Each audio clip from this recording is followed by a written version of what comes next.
Sometimes, we don't know how far we can go until we hit rock bottom. And if you're looking for some inspiration to keep going as we wrap up one year and start another, today's episode is the one that will remind you, you got this. Hi, I'm Monica King, founder and CEO of InnovatorsBox, and you're listening to Curious Monica. The past 2 years have been a reminder about the importance of health and resilience as we face new challenges, new restraints, and new variants. I think of how daunting things felt in March 2020, when I was always concerned about my health and the health of others. But I had to push through, especially because the pandemic changed the way I had to look at my work forever. I realized I could no longer run our in-person workshops and that my entire company model was going to have to get flipped on its head. Fast forward to now, as we reach the end of December 2021, I'm here with you with not only going fully virtual, but also able to expand our capabilities into creative production like music, video, animation, storytelling, and this podcast. The pandemic gave us all a taste of what it's like when health challenges derail our business models and careers. Some people have already had to overcome health challenges in order to succeed. And for the guest on this podcast today, they were able to transform their pain into inspiration for their lives and career changes. Being able to overcome challenges, especially health challenges, takes an incredible amount of resilience. And it takes creativity to be able to apply the lessons we've learned from these challenges into our careers. And I remember that the doctor said, well, I'm really sorry, you will have to take a break from your fancy and nonstop job because you need to go to physical therapy and you won't be able to walk for at least 6 to 12 months. And I was like, huh? What? Sorry, excuse me again? I know part of my gift is getting someone to believe in this could happen for them. If you have a defeatist attitude, by the time you get through talking to me, you're going to be ready to go.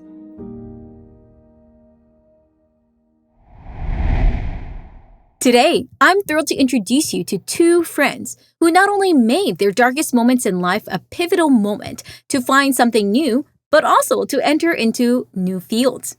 As many of us are asking how we could find more meaning and purpose in the work we do, I hope the stories of these two friends inspire you and empower you in your journey. And yes, it's okay that it takes time. It wasn't overnight for them either. And honestly, some of their moments were downright scary, both emotionally and physically. As humans, we all have so much resilience and grit, but those characteristics have to be earned.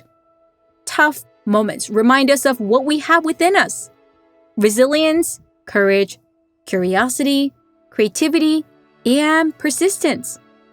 And one way we could tap into these hidden perspectives is by seeing how others have done it too. Meet D. Anthony Evans. I'm most notably known for my surviving 385 tumor excision and having, 6 months to live 10 years ago, and we're celebrating our 10th year. But Monica, thank you for having me. I'm just excited, not nervous, but very excited and anxious to get into it because I know that my journey is not for me. My existence is for everybody else, just as a tangible example of what we can do. He is an international plant-based lifestyle coach who helps people with major health issues defy the odds and learn to thrive. And he does it well because he learned how to do it for himself. 10 years ago, the doctors told him there was no hope. He had terminal cancer called MPNST, a rare condition where tumors grow on nerves and the survival rate is low. The first sign of this disease was when he discovered a tumor on his knee when he was 15 years old. This tumor forced him to let go of his dream of wanting to be an NBA athlete. His single mom was devoted to ensuring he got the support he needed. He participated in a study at the University of Chicago that resulted in receiving a new surgery. There was a sign of hope. But when he was 16, His mom passed away due to HIV. So at age 16, D'Anthony not only had cancer to fight, but was now without a mother. This led him to some pretty dark moments. He wasn't sure if there was really a way out of this. My story is a little rocky and turbulent in the beginning.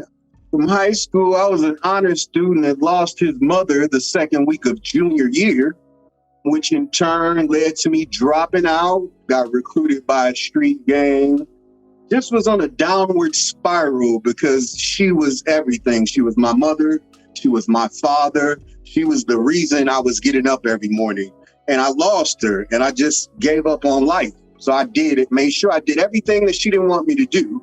In several turbulent years, I say about 6 of them, I would use alcohol and drugs to grieve instead of going to get therapy and help, because as a young African-American man in Chicago, you're taught to be tough and you don't cry, you don't ask for help, you suck it up.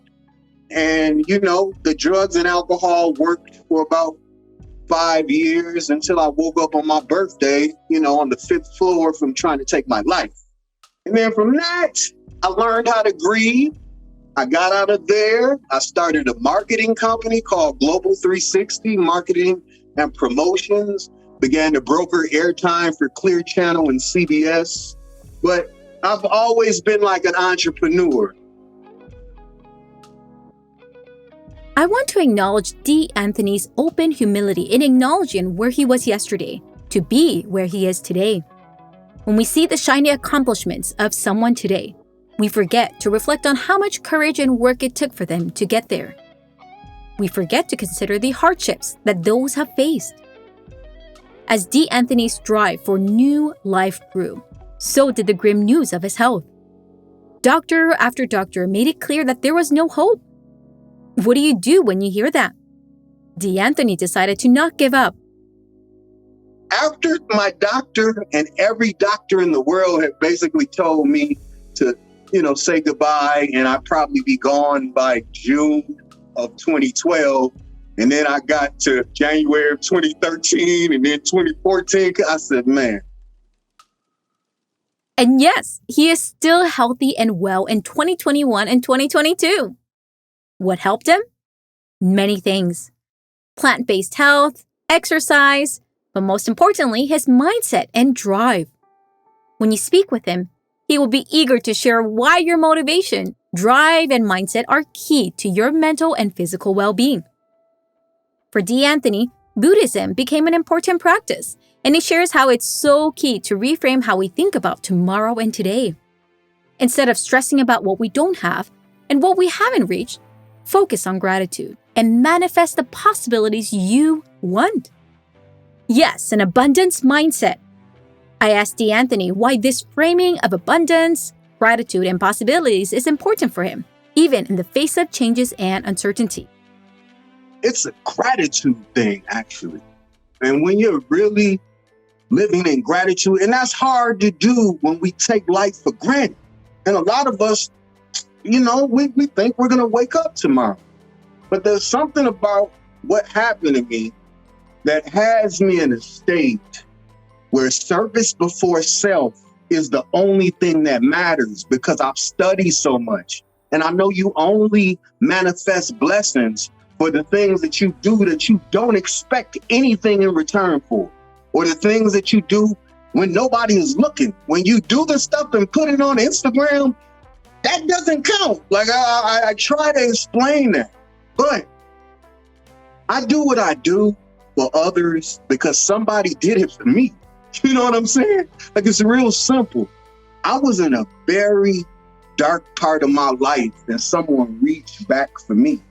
That's why if they invite me to speak at the county jail, I'm going to go speak to the inmates, because it was a time in my life I should have been under I've never killed anybody, but I sure was living that street life to the best of my ability, like an idiot.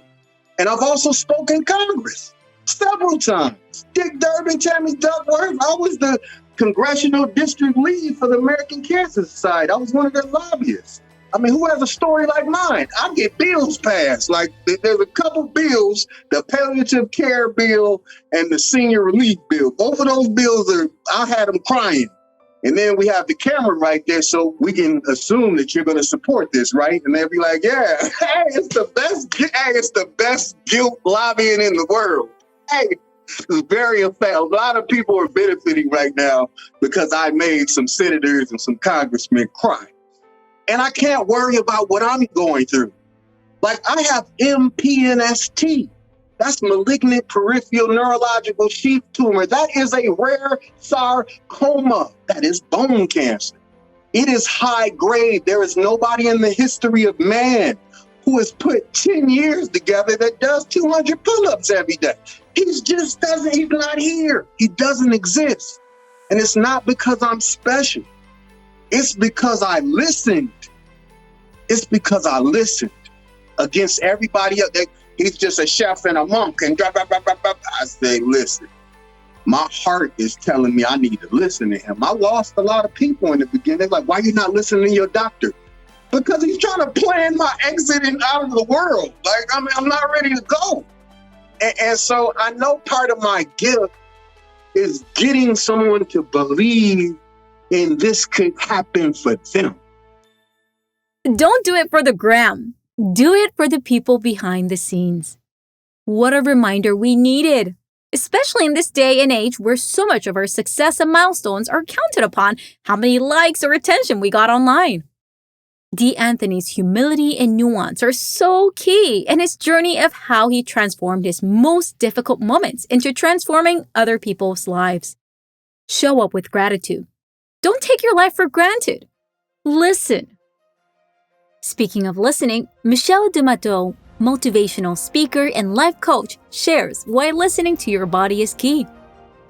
At times, in our drive to want to do more, we ignore what our body is asking for. Rest, recharge, and at times a holistic lens. Though work was busy and hectic, Matheu loved fashion and her work in New York City until her body suddenly shook her to say enough is enough. So when I turned 23, I finally had my second hitting rock bottom moment. And that was when I got to that point where my body was actually talking to me. I battled against anorexia for 7 years. And it was in that moment where my body really had like its last, let's say, moment of saying like, we can't keep doing this. There was a disconnection of my emotions, my physical body, and obviously where I was at that point in my life. And that was one of my, let's say, big awakening moments. And time passed, and somehow I ended up with a fracture, and I broke everything that you can possibly think of, tibia, peroné, ankle, everything.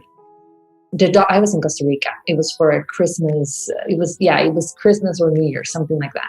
And I remember that the doctor said, well, I'm really sorry, you will have to take a break from your fancy and nonstop job because you need to go to physical therapy and you won't be able to walk for at least 6 to 12 months. And I was like, huh? What? Sorry, excuse me again? 6 to 12 months of not being able to walk? I'd have to say the same reaction as Michelle. So, what do you do when you hit rock bottom? You get curious about how you build a new narrative from here. I need to go back to the city and I need to keep, giving like this super fast, exciting life that I had. And there I was with my leg, and all those pins and all that pain. And I started going to physical therapy. And I decided to go to a place that it's a very good clinic because they treat athletes, they treat adults like myself or people that are in their last stage, let's say, health-wise. And it was a huge aha moment because every day that I went, I started meeting friends, new friends, other patients, right? People that were getting better, people that were just the same, and people that were not healing actually were, let's say, going backwards with their health. And when I was there, that was a big wake-up call for me. That I said, I work so much to help people feel good from the outside. But there is no point of having an outside if you can't really have peace and beauty inside. And that's the moment where I said, like, you know what, even if I work in fashion, I need to work on the tone and the intention that I have behind everything that I do as a designer. And that was one of the, let's say, first steps that I had in this transition, career transition. This is such a powerful reminder. So much of our professional lives, we focus on how things are on the outside that we don't give enough time to invest in the inside. How are we really feeling? How are we really growing? As Michelle focused on healing her leg, she was reminded how important it is to lead with your heart and thoughtfulness in everything you do. This led her to not only do fashion with purpose, but expand into other fields with a purpose, like coaching, consulting, and the coffee business. Because of her multifaceted insights, she also serves as an advisor to many Olympic athletes, Grammy Award singers-songwriters, presidents, and first ladies. She has been recognized as the top 100 most distinguished businesswoman in Central America in 2019 and goes out of her way to empower many in every industry to live their full potential. While none of this is overnight, she reminds us how we have to take the first step of courage. Don't overcomplicate things. We can always change careers. We can always start from scratch. I guess that a lot of people with the pandemic noticed that sometimes it's not that complicated to start from scratch. I mean, I have started from scratch many times. It's not fun. And you have a lot of challenges in front of you. And you're like, oh my God, how do I start this again? But there is always a way. If we're alive, there is always a way. So the only thing that we have to really take care of is that time and also our bodies, because that will never come back. Health is something really, really precious. Prioritize your health, physically, mentally, and more. What are ways we could take better care of ourselves? Michelle, what are some ways you like to take care of yourself? Michelle has much to share on this, and I hope you are ready to take down some notes. Movement is also very good, but I would say, why do you want to be so busy? Ask the uncomfortable questions. What am I really trying to run away from? For example, with the story that I shared from the anorexia and my foot and all the pins and that I couldn't walk, what was terrifying was not that I couldn't work. What was terrifying was that I had to stay there with myself and deal with the things that I didn't want to look into. Because it's easier, instead of going inside and seeing what hurts and turn it into healing, sometimes it's easier to just take your phone out and go on Instagram or, go outside or try to distract yourself from what is really happening here and now. So that is also mental and emotional health. Depression during the pandemic, it's getting really, really serious. Why? Because we don't pay enough attention to the way we feel, to what is happening in our lives. Sometimes we just let life happen without really asking ourselves, how do I feel? Do I love? Do I respect myself? Do I honor myself? So when we breathe, going back to the techniques of breathing, that is very important. It's like when you breathe, you connect with yourself. It's like you say, hi, Michelle. Hi, Monica. How are you today? I want to check in with you. What am I going to do for this person today? Second, the movement. A lot of things can't be expressed with our voice. Sometimes we're not even aware, but the body has the memory. We have to learn how to, let's say, let go of all this rigid stress and connect with that playfulness that we had as kids. Eating mindfully. Sometimes we eat without even paying too much attention to what it is that we're eating, or we skip meals. It's important to really observe why we eat what we eat. Am I really just fulfilling a need, or do I want to nourish my body? That is also self-care. That is also linked to productivity. There are a lot of studies that will back up with what I'm saying. There are a lot of things that we can eat that will improve our productivity, but also will improve, like, let's say, our immune system. So many gem insights and such a timely reminder as we wrap up 2021 and embark on the new year soon. How are you? Taking care of yourself, and why are you doing what you are doing? I admit as well, this year I had to fight more insomnia and anxiety than previous years, and I had to learn how to listen to my body a lot more. While I'm not fighting jet lag anymore, it dawned on me how much our at-home business can get in the way of listening to why we do what we do. Anthony and Michelle are some of the many innovators out there reminding us as a society to wake up more intentionally with gratitude for the life and work we get to do. Don't let those dark moments in life stop you from celebrating and recognizing what is ahead of you. The best is yet to come, but you have to manifest it, build on it, and seek it. Thank you, Anthony and Michelle, for taking a moment to join our show to share your story. Please take a moment to learn more about their work and journey on our show notes. This was your host, Monica King, founder and CEO of InnovatorsBox, and you're listening to Curious Monica. Thank you again for joining us. I hope you're enjoying the end of the year holiday season. And as both guests have shared, build in time to recharge and rest. Join me next year as we share more stories. Happy end of the year. Oh, and hope you're enjoying our holiday songs from Pause to Wonder. See you soon in 2022. I've often dreamed what a beginning of a new year means as I read a new year in my diary. What do I want to be this year? As I hear the seasons changing everywhere, I pause to smile where I am, who I am, and who I dream to be, who I dream to be more. I want to learn more, I want to rest more, I want to love more, I want to grow more. Whether it's known or unknown, I know what I know is not all. Friends and allies keep reminding me that here is not all, but that doesn't mean I'm lost or alone.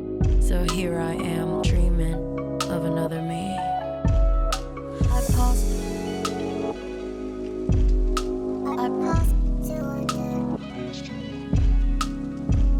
wonder where I am, who I am. I pause to wonder.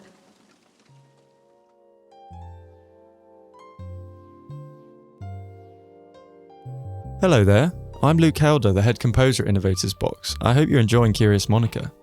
Did you know that the average person spends a total of 13 years listening to music in their lifetime? I didn't. This show is brought together by our amazing podcast team at InnovatorsBox Studios. Shout out to our audio engineer Sam Lermott, Kelly Gravo on marketing, website designer Akriti Pandey, graphic designer Monica Escobar, Leah Orsini on social media graphics, Sarah Piedrahita and Floor on project assistance, and me on music. And of course, this show is hosted and directed by the curious woman herself, Monica Kang, founder and CEO of InnovatorsBox. To continue the curiosity and creativity of the workplace, visit us at innovatorsbox.com. Also, don't forget to subscribe, leave a review, and share. We would love to hear what you're curious about and what mysteries Monica can uncover in our next episodes. See you next week. Hey, it's Monica King from InnovatorsBox. Thanks for watching this. I'm so glad you're here. I hope this inspired you to be creative, curious, and courageous.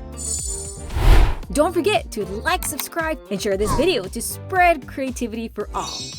See you soon, and have a wonderful, magical day.